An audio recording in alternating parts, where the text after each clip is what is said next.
Filistin için küresel grev ilan edilmiş. Çok iyi olmuş yani. Toplum için hepimizin uyması lazım. Batman'da olan esnaf da çok. O ayrıyeten diğer kuruluşlar da herkes uyuyor. İsrail'in yaptığı zulümler, İsrail'in yani dünyaya verdiği yani verdiği bütün zehirler. Filistin'e Allah kuvvet versin.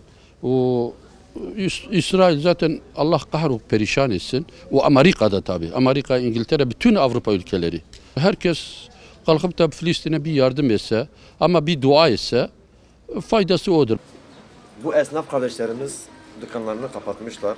Sırf Filistin'e destek amaçlı olmak için grev yapmışlar. Onları canı gönülden tebrik ediyoruz ve herkesi bu duruma davet ediyoruz. Gerçekten helal olsun.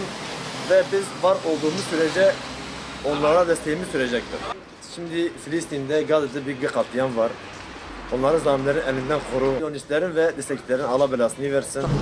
Küresel görev için Gazze için esnaflar kepek indirmiş. Allah için indirmişler. Allah onlardan razı olsun. Bir soğuk kurum var abi, savaş var. Onun için bizim esnaflarla destek olmuş. Kanları kapatmışlar esnaflar. Allah zalimlerin belasını versin.